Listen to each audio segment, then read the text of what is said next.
Olá pessoal, tudo bem? Sejam bem-vindos à nossa quarta aula da série de revisão do assunto Programação Orientada a Objetos, utilizando linguagem C Sharp. Nesta aula nós iremos rever a estrutura de dados e laços de repetição. Então, como que nós declaramos, por exemplo, uma estrutura de array, né? Array seria uma coleção de itens. Por exemplo, um pacote de biscoito poderia ser um array. É um pacote, mas dentro desse pacote contém vários itens. Então, podemos ter, por exemplo, um array de inteiros, né? Por exemplo, um array de números. Lembrando que nessa estrutura nós precisamos dizer, né, o tipo de dados que nós iremos utilizar. No caso aqui é um tipo inteiro. Eu posso definir aqui, por exemplo, a quantidade de inteiros que o meu array vai ter. O meu pacote de biscoito vai ter 10 itens. Ou eu posso, pessoal, não dizer e definir, declarar desta forma. Então, por exemplo, eu quero 5, 6, 7, 8, 9, 10 e assim vai indo, tá bom? Então tem duas formas de popular o meu array, o meu vetor. Como eu poderia fazer para listar todos esses itens? Então vou mostrar de uma forma menos eficiente, mais didática, né? Para que vocês vejam. Então eu vou pedir para imprimir na tela o meu vetor número, só que eu quero saber qual que é o número que está na posição 3, por exemplo. Então, veja pessoal, lembrando que o nosso array ele começa na posição 0. Então, na posição 0 nós temos o número 5, na posição 1 o número 6, na 2 a 7, na 3 nós temos o número 8. Vamos executar para ver o que ele vai exibir na tela, né? Então aqui, como nós esperávamos, lá na posição 3, temos o número 8. Então, lembrando que o nosso vetor, ele começa na posição 0, tá bom? Então aqui eu estou pedindo para imprimir aquilo que está na posição 3, que no caso é o 8, beleza? E se eu quisesse fazer, por exemplo, assim, eu quero imprimir todos os números. Então eu tenho que imprimir o número que está na posição 0. Depois eu quero o número que está na posição 1, 2, 3, 4. Como seria? Eu quero o número que está na posição 1, na posição 2, na posição 3 e na posição 4 e na posição 5. Beleza? Então vamos executar. Então aqui, pessoal, temos a lista dos itens.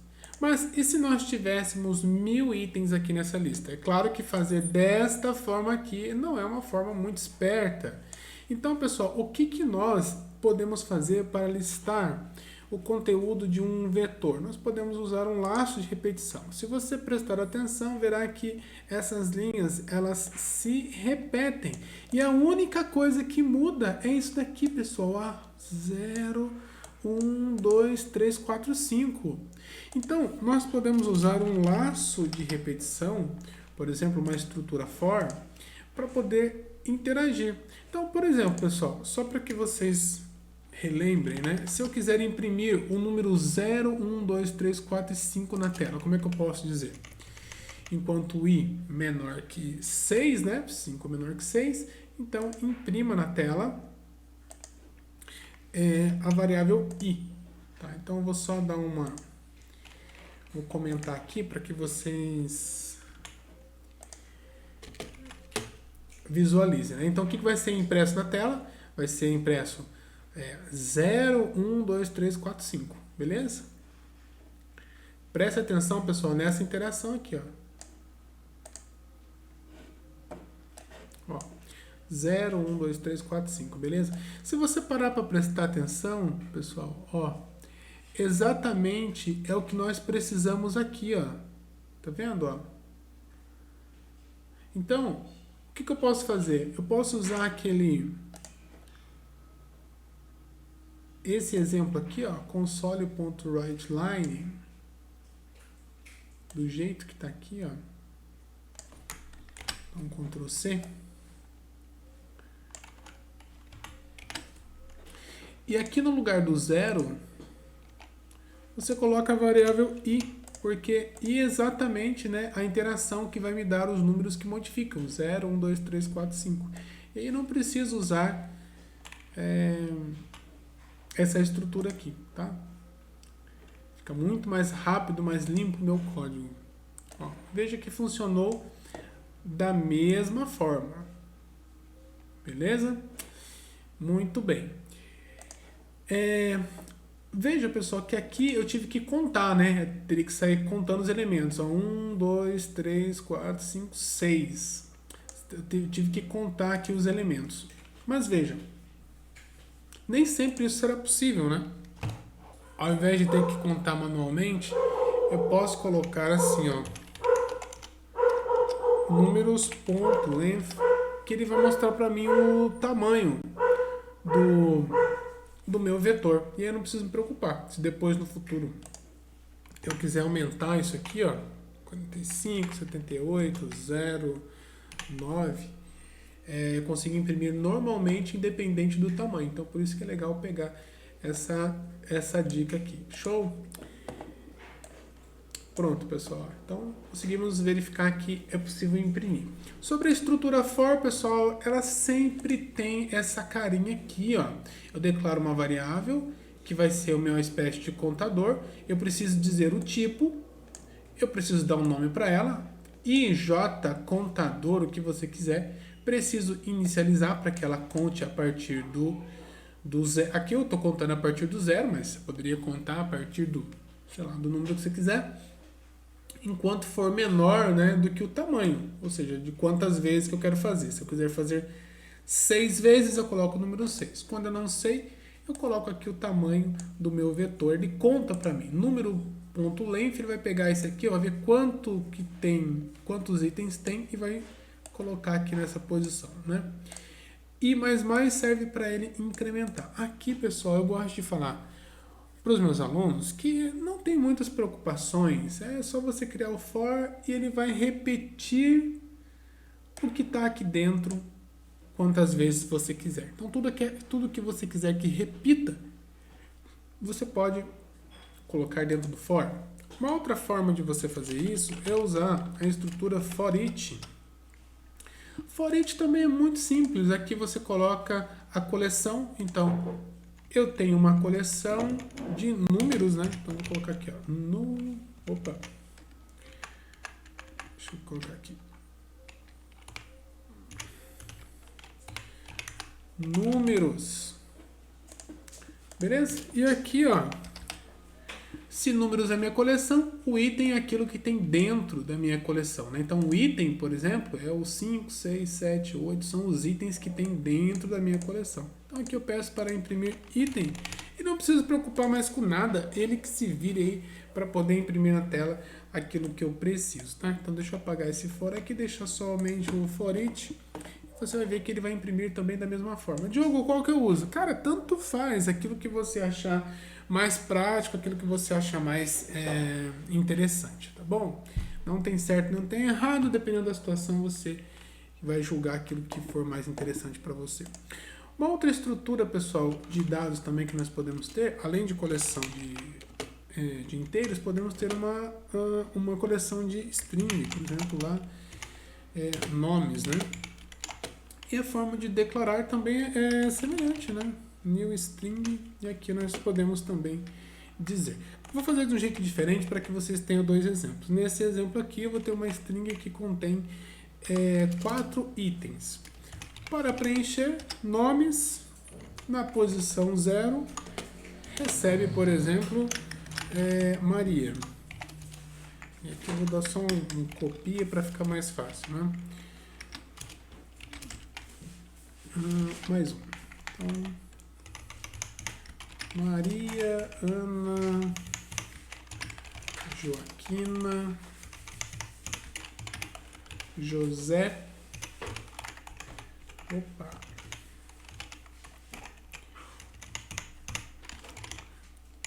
João E aqui eu só mudo as posições, né? Então, cada um na sua respectiva casinha. O Diogo, mas foi até 4. Aqui, ó, na verdade, esse João aqui não tem, né? Porque ele foi até 4. Ó. Então, ó, 1, 2, 3, 4 itens. Para poder listar o que tem aqui, posso fazer daquelas duas formas, né? Eu posso fazer assim. Nomes, peço para imprimir nome na posição 0, na posição 1 e assim vai indo. Ou eu posso usar a minha estrutura, meu laço de repetição, que vai tornar a minha tarefa bem mais fácil, né? Então, nomes na posição 0, nomes na posição item. E aí eu executo.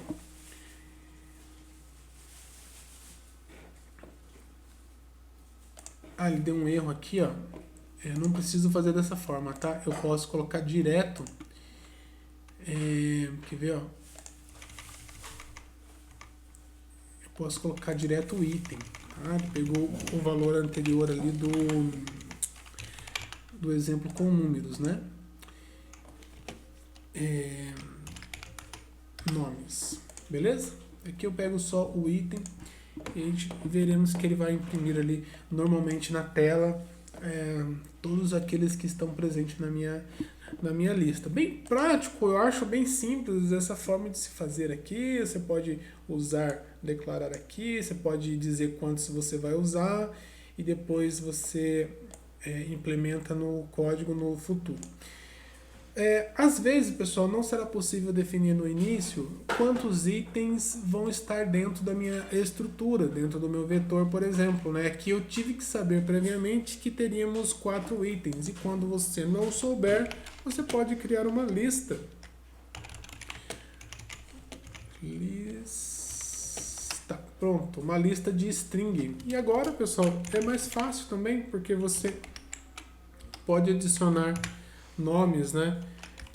Deixa eu colocar aqui João. Opa. Fazer assim, João. Pedro. Opa. ADD. Maria. E assim vai indo, tá bom? Então deixa eu apagar esse exemplo aqui. No meu for each, eu venho aqui e coloco o nome da minha coleção. A minha coleção, o nome dela é lista. E aqui eu peço para imprimir o item que tem dentro da lista. E boa também. É outra forma. Lembrando que lista, pessoal, nós não precisamos declarar com antecedência quantos itens vão estar dentro da nossa lista. Então isso é bastante interessante.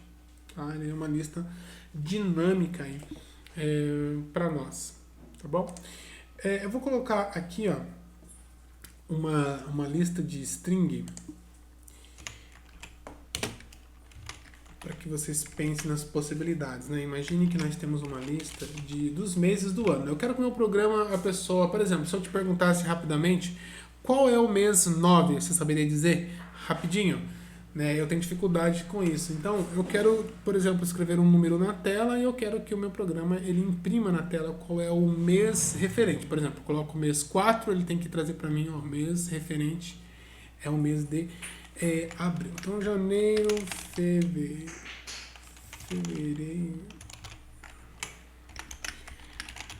abril, junho,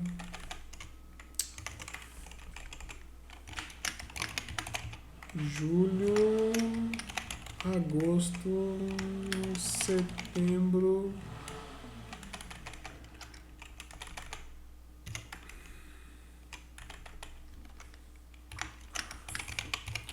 outubro,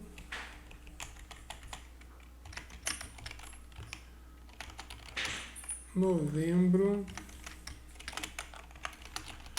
dezembro. Pronto, foi. Né? Beleza. Então aqui, se eu quiser imprimir na tela todos os itens, mesma ideia, né? Então você já deve estar tranquilos com relação a isso. Opa.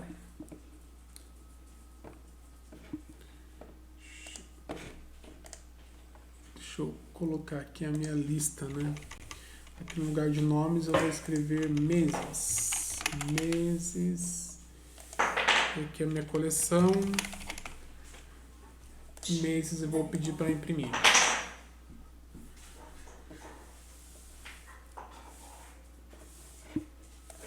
Quando a gente olha aqui no nosso programa, nós veremos que ele imprimiu normalmente ali os itens da minha lista. Mas não é bem isso que eu quero, né? Eu quero que a pessoa escreva um número, né? Então, por exemplo, assim, ó. Digite um número para saber o mês correspondente. Então, aqui, pessoal, veja, nós iremos precisar colocar aquilo que o usuário digitou dentro da minha variável, né, para depois eu poder comparar, tá? Então, como que isso pode ser feito? Eu vou fazer o seguinte, ó. Eu já vou imprimir diretamente, tá? Então, eu vou fazer assim, ó.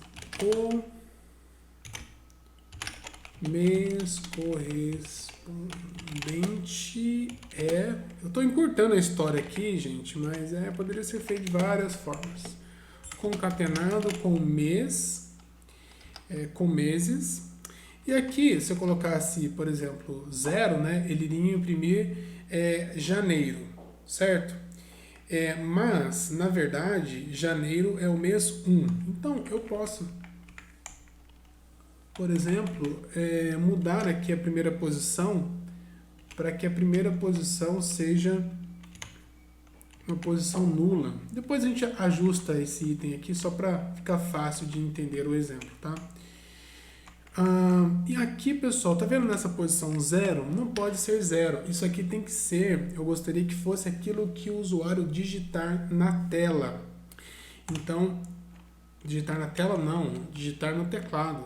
Então, eu vou colocar um console.readline para pegar aquilo que foi digitado, só que esse número que está aqui é o inteiro, então eu preciso fazer um casting, né? Preciso converter ele no inteiro para eu poder pegar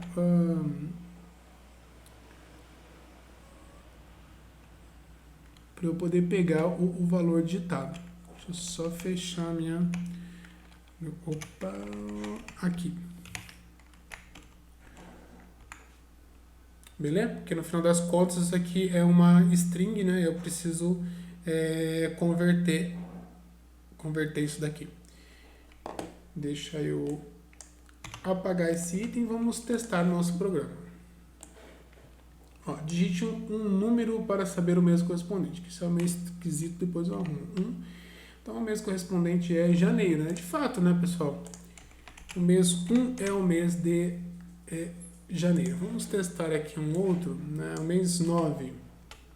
Ó, o mês 9 correspondente é novembro. Eu dei uma encurtada, mas você poderia ter criado uma variável, guardado aquilo que a pessoa digitou, poderia fazer uma comparação usando o if, várias formas, eu só pensei num jeito mais fácil de se fazer isso daqui. Você pode usar também, pessoal, a estrutura switch, né? E aqui, ó, na variável, você poderia dizer, por exemplo, que a variável é o console.readline, ou seja, você está dizendo assim, cara, eu não sei qual que é a variável, vai ser aquilo que o usuário digitar. Depois você pode criar os cases aqui, né? Por exemplo, então, case, se o case for igual a... Olha, quer ver? Eu vou modificar essa estrutura, eu vou deixar só com os itens que realmente são úteis para nós, né? Só que aí, quando a pessoa digitar 1, o mês que será impresso vai ser o seguinte, ó. E aqui eu manipulo, né? Meses na posição... então, janeiro é a posição 0, né? Então, eu coloco aqui, ó, na posição 0, e aqui eu preciso criar um break para que ele não olhe os outros, porque ele já encontrou. E aqui, pessoal, a gente vai fazendo todos os nossos estrutura. Caso a pessoa digite 2, dá um trampo, né? Deixa eu colocar aqui.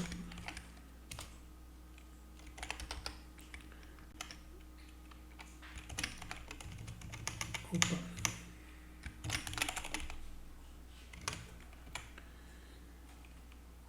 Digite 1 para fazer a equivalência, né? Porque quando a pessoa digitar 1 seria a primeira posição, que seria janeiro. Então a gente pode fazer esse ajuste aí usando o case. Eu não vou fazer um por um, pessoal, eu vou copiar isso daqui, ó, e depois eu vou só repetindo, né? Mais fácil. Eu vou ter todos os casos aqui, é só ter paciência aqui, né? Então, 1, 2, 3, 4, 5, 6, 7, 8, 9, 10, 11. Faltou um, né?